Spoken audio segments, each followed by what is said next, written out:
අද සුභාසිරි තුලින් අපි කතා කරන්න සූදානම් වෙන්නේ ඉතාමත් සුන්දර හෝම් කමින් කැන්ඩියන් බ්‍රයිඩල් ඩ්‍රෙසින් එකක් පිළිබඳවයි.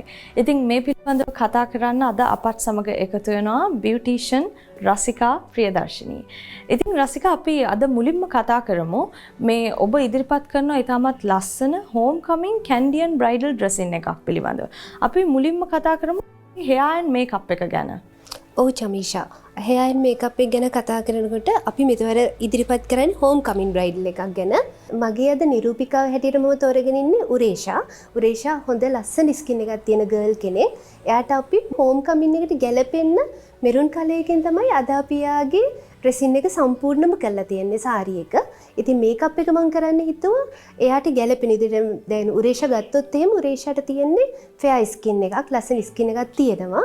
ඉතින් එයාට මම ලයිට් කලර්ස් වලින් ගොඩක්ම ස්කින් එකට ගැලපෙන විදිහට තෝරගත්තත් බේස් එක මම එයාගේ අයි ෂැඩෝ එක පාවිච්චි කරනකොට වෙනදා වගේ නැතුව රෙඩ් කලර් එක පාවිච්චි කරන නිසා සාරි එක ඩාර්ක් කලර්ස් වලින් තමයි එයාගේ අයි ෂැඩෝ එක කරලා තියෙන්නේ. ගොඩාක් කමින් බ්‍රයිඩල් එකක් කියනකොට ගොඩක් අය කැමති නයිට් ෆන්ක්ෂන් එකක් කරන්න. නයිට් ෆන්ක්ෂන් එකක් කරනකොට ඩාර්ක් කලර්ස් ගොඩාක් වෙලාවට පාවිච්චි කරනවා. නමුත් මම කැමති වුණේ නැහැ ලිප්ස්ටික් එක ඩාර්ක් කරන්න. මොකද එතකොට එයාගේ අයි මේකප් එකට මම වැඩි තැනක් දුන්නා. ඒක නිසා අයි එක පොඩ්ඩක් නයිට් ෆන්ක්ෂන් එකට ගැලපෙන විදිහට ෂයින් එක වැඩි කරලා තමයි අරන් තියෙන්නේ. එතකොට මට හිතෙනවා ලයිට්ස් වලදී එහෙම යා ලස්සනට කැපිලා පෙනෙයි කියලා හිතනවා. බ්‍රයිට් අනිවාර්යයෙන්ම හෝම් කමින් එකේදී කැපිලා පෙනෙන්න ඕන. ඒක නිසා හොඳ කැපිලා පෙනෙන මට අයි මේකප් එක කරන්න එයාට කැමැත්තක් තිබුණා. ඒක නිසා මම අයි මේකප් එකට වැඩි අවධානයක් යොමු කරා.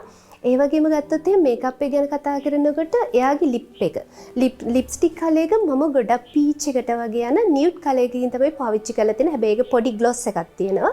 ඒකෙන් එතනදීත් එයාට පොඩි ෂයින් එකක් දීලා තියෙනවා. මම ගොඩාක්ම මේ කැමති උනේ මේක නයිට් ෆන්ක්ෂන් එකක් ගන්න හෝම් කමින් බ්‍රයිඩ් කෙනෙකුට ගැලපෙන විදිහේ මේකප් එකක් කරන්න.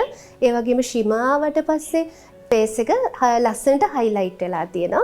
ගොඩාක් වෙලාවට අපි මේක ලෑෂස් එහෙම බ්‍රයිඩ්ලට පාවිච්චි කරනවා. එතනදී මම උරේෂාට එයාගේ ලෑෂස් තියෙනවා. ඒක නිසා මම හරිම නැචරල් පොඩි ලෑෂ් එකක් විතරයි බ්‍රයිඩ් කෙනෙකුට පාවිච්චි කරේ. මට ඕනේ උනේ එයාගේ ෂිමර් එක පෙන්වන්න තමයි වැඩිපුරම මේ මේකප් එකේදී. ඊළඟට රසික අපි කතා කරමු මොඩල් උරේෂාගේ hair එක කරේ කොහොමද?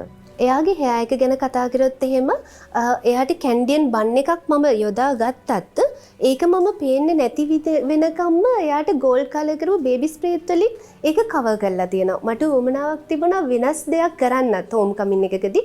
මොකද අපි බ්‍රයිඩල් එකක් කරන දවසට වඩා අපිට හෝම් කමින් එකකදී බියුටිෂන් කෙනෙකුට නිදහසක් තියෙනවා බ්‍රයිඩ් කෙනෙක් ඩ්‍රෙස් කරන්න. ඒ නිසා මම මෙතනදී එයාට බේබි ස්ප්‍රේත් ගෝල්ඩ් ස්ප්‍රේ කරලා මෙරුන් කලර් එක අඳින නිසා ගෝල්ඩ් ජුවලරි දාන නිසා මම රෙඩ් කලර් එකෙන් තවත් යොදාගත්තේ නැහැ බ්‍රයිට් හෙයාර් ඩ්‍රෙස් එක.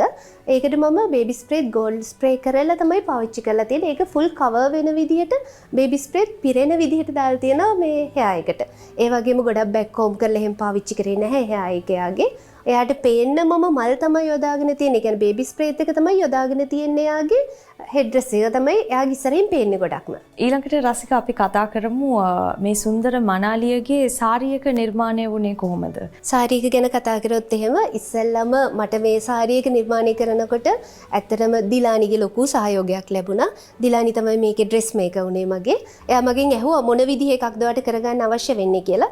මම එතකොට කිව්වා මට වර්ක් තියෙන සාරි එකක් එපා. මට සිම්පල් වෙන්නත් ඕනි සාරි එක. ඒ වගේම ගෝල්ඩ් ජුවලරි හයිලයිට් වෙන්නත් ඕනි. ගෝල්ඩ් කලර් එකයි මෙරුන් කලර් එකයි විතරයි මට මෙතෙන් යොදා ගැනීමට අවශ්‍ය වුණේ. මට හිතුණා හෝම් කමින් එකට චාම් බව බ්‍රයිඩ්ගේ මේකප් එක බ්‍රයිඩ් කියන කෙනා ඒ වගේම ජුවලරි හයිලයිට් වෙන්න තමයි මම මෙතනදී කරන්න ඕන උනේ මට. එතනදී මට ලෝන් ස්ලීව් එකක් ඕන වුණා. ඒ වගේම නෙක් ලයින් එක මගේ ඉල්ලීම තිබුණා. ඊට පස්සේ ඉතිරි දේවල් ටික දිලානිගේ කැමැත්තත් එක්ක දිලානි මට ලස්සනට සාරි එක නිර්මාණය කරලා දුන්නා. ඒකෙදි අපි රෙඩ් එකකට ගියේ නෑ පොඩ්ඩක් මෙරුන් බ්ලඩ් රෙඩ් කියන්නේ අන්න ඒ කලර් එක තමයි අපි යොදාගත්තේ සාරි එක කරන්න.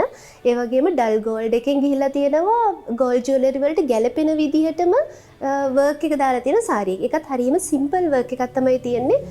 මට හිතෙනවා උරේෂාට යාගේ ස්කින් කලර් එකත් එක්ක උරේෂාට විතරක් නෙමෙයි හෝම් කමින් කරන බ්‍රයිඩ් කෙනෙකුට ගොඩාක්ම මේ සාරි එක හොඳ අයිඩියා එකක් ගන්න පුළුවන් මේ වගේ සාරි එකකින්. එයාව කැපිලා පේන ගොඩක් වෙලාවට සාරි එකවත් ජුවලරිවත් නැතුව බ්‍රයිඩ් කැපිලා පේනවා ගොඩාක් වෙලාවට මේ වගේ නිර්මාණයක් කරගත්තොත් එහෙම.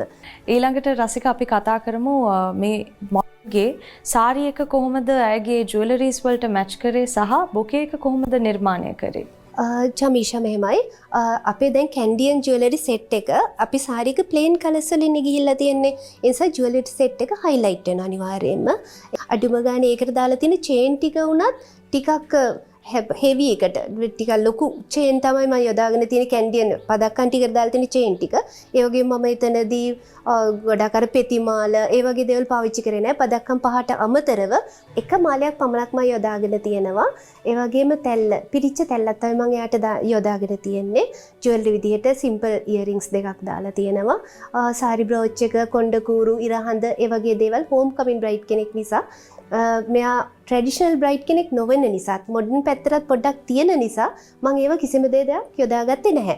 බොකේ එක ගැන හිතුවොත් එහෙම මම පොඩ්ඩක් ඒක ට්‍රැඩිෂනල් පැත්තට යොමු වෙන විදිහට පිච්ච වැල් වලින් තමයි ඒක යොදාගෙන තියෙන්නේ. පිච්ච වැල් එයාගේ අතට ගැට ගන්න විදිහට තමයි මම පිච්ච වැල් යොදාගෙන තියෙන්නේ. මට හිතෙන අලුත් දෙයක් කරන්න ඕනි කියන එක හැමදාම දකින්න දෙයට වෙනස් දෙයක් කරන්න ඕනි කියන සිතුවිල්ල නිසා තමයි මම ඒ වගේ දේවල් පිච්ච වැල් යොදාගෙන ওই විදිහට බේබි ස්ප්‍රේත් වලින් හෙඩ් ඩ්‍රෙස් එක යොදාගෙන ජුවලරි ওই විදිහට දාලා එතකොට සාරි එක ප්ලේන් සාරි එකට ගෝල්ඩ් බෝඩර් එකක් දාලා ළඟදී බ්‍රයිඩ් කෙනෙක් වෙන්න ඉන්න කෙනෙකුට අයිඩියා එකක් ගන්න පුළුවන් විදිහට කරගන්න පුළුවන් දෙයක් තමයි මම මෙතනදී හෝම් කමින් බ්‍රයිඩ් කෙනෙක් වෙන්න ඉදිරිපත් කරන්නේ. එහෙමනම් ඒ සුන්දර හෝම් කමින් කැන්ඩියන් බ්‍රයිඩල් ඩ්‍රෙසින් එකේ බියුටිෂියන් ලෙස කටයුතු කරේ රසිකා ප්‍රියදර්ශිනී.